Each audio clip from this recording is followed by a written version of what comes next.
No ano passado, muito se falou de uma possível grande crise que estava chegando, mas até o presente momento ainda não chegou. Mas será que tudo já voltou ao normal e a gente passou desse perigo?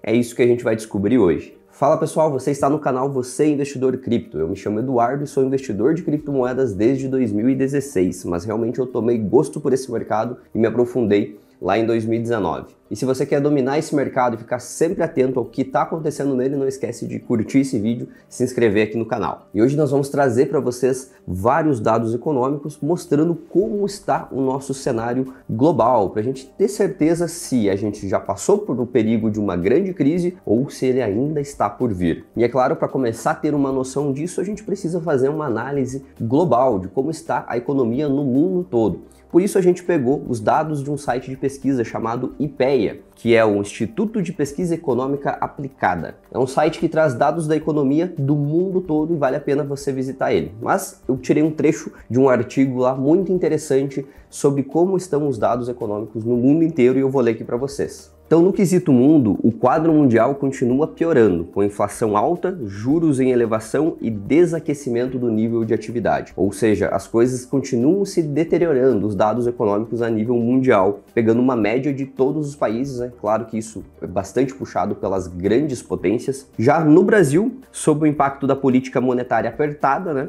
O ritmo de expansão da atividade econômica em outubro e novembro dá sinais de arrefecimento na indústria e nos serviços, né? No Brasil, as coisas estão indo, mas também não engrenaram ainda. E os dados que mais movimentam o mundo geralmente são os dados dos Estados Unidos, né? Então, se uma grande crise estiver por acontecer e lá for o primeiro lugar impactado, com certeza mais da metade do mundo será afetado por isso. E assim como aconteceu lá em 2008, né? Onde tudo estava a mil maravilhas, o mercado americano parecia estar muito aquecido, mas de repente os dados, né, começaram a mostrar que tinham alguns problemas, que o crédito estava ficando escasso, porque muitas pessoas pegavam crédito imobiliário e não pagavam. Isso gerou um déficit na economia americana gigante até que aconteceu a recessão de 2008. E primeiro, então, vamos analisar a taxa de juros dos Estados Unidos, né? O que é a taxa de juros? Ela é responsável por aquecer e desaquecer a economia. Ou seja, a taxa de juros mais alta, tudo fica mais caro. Financiamentos, empréstimos, toda aquisição de crédito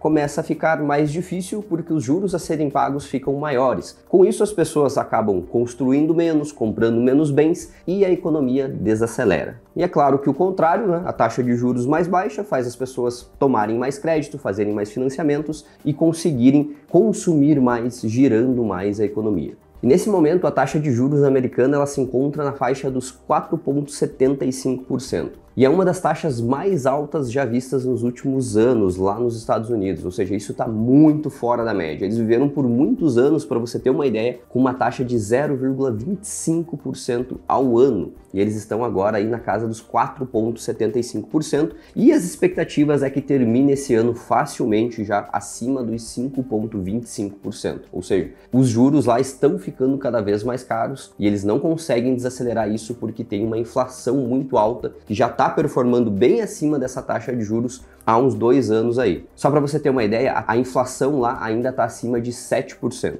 E é claro, os americanos já têm sentido bastante essa inflação com o aumento dos preços dos itens básicos, como supermercado, gasolina, entre outras coisas. E outro dado que preocupa bastante é sobre as demissões em massa das grandes corporações e o encerramento de grandes projetos que não vão trazer lucro no curto prazo. E só para vocês terem uma ideia do tamanho das demissões que estão acontecendo nos Estados Unidos, no ano de 2022, somente as Big Techs, tipo Facebook, Amazon, Google, entre outras grandes da tecnologia, demitiram mais de 97 mil funcionários. Ou seja, uma média que tinha dessas outras duas empresas, se fosse comparado com 2021, eles demitiram somente 13 mil, somando todas elas. Agora, se a gente pegar só as maiores, o ano de 2022 foi um ano de mais de 97 mil demissões. Eu trouxe até algumas notícias sobre isso para vocês verem. Google demite brasileiros em meio meio a corte global de 12 mil funcionários. A Amazon confirma a demissão de mais de 18 mil funcionários. Meta, dona do Facebook, demite 11 mil funcionários. Então tem várias outras empresas também de tecnologias que estão demitindo 1.000, 2.000,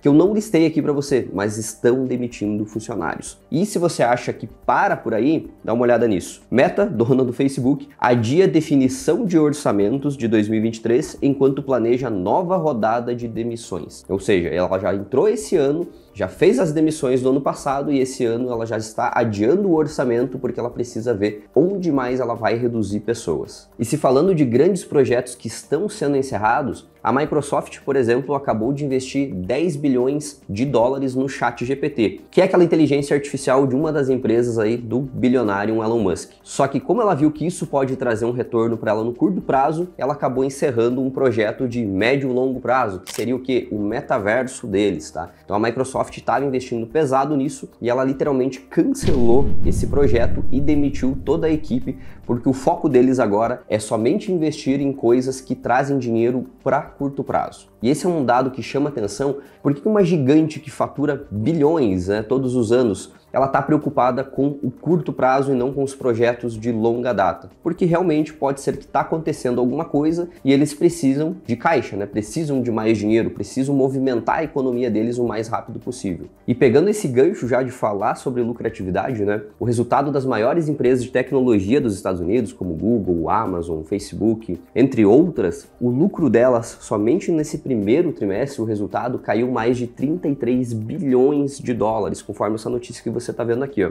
Retração agrava cenário já difícil. Companhias apertam o cinto e buscam diversificar negócios. Por mais que elas sejam muito lucrativas, né, e lucrem na casa dos bilhões, somando todas elas, 33 bilhões de dólares é muita coisa. No geral, olhando para a economia americana, nós temos dois lados, como eu havia citado anteriormente. Um deles é que realmente a economia americana, os dados que nos mostram, não estão nada bons. Isso que nem demos ênfase na inflação, né? Que o ano passado chegou a bater 9%, que é algo que não era visto há mais de 40 anos, e agora está aí na casa dos 7%. O segundo ponto é que alguns analistas acreditam que essas demissões em massa, baixa na lucratividade, tudo que está acontecendo é um reflexo pós-pandemia, um reflexo do inchaço que essas grandes empresas tiveram ali entre 2020 e 2021. Só para vocês entenderem, entre 2020 e 2021, no meio da pandemia, que todo mundo foi para o home office, várias pessoas criaram alternativas de negócios digitais, virtuais, a nossa economia virtual, né, ela pode-se dizer que ela explodiu, ela aumentou muito de tamanho. E essas empresas investiram muito nisso, né? Por quê? Porque as pessoas estavam em casa, então foram criados novos streamers de vídeo, foram criadas muitas outras tecnologias para servir essas pessoas que estavam em casa. Agora que o turbilhão passou, né, que as coisas já estão voltando ao normal, as pessoas saíram do home office, voltaram para os seus empregos tradicionais, essas empresas, segundo os analistas, elas sentiram isso, né? Literalmente elas sentiram isso no bolso delas. E aí qual que é a decisão a se tomar para voltar a ser o que era antes? Demitir todas aquelas pessoas que foram contratadas, reduzir projetos e focar no agora, para pensar depois no futuro. Então, em resumo, alguns analistas acreditam que essas empresas estavam muito infladas e agora elas estão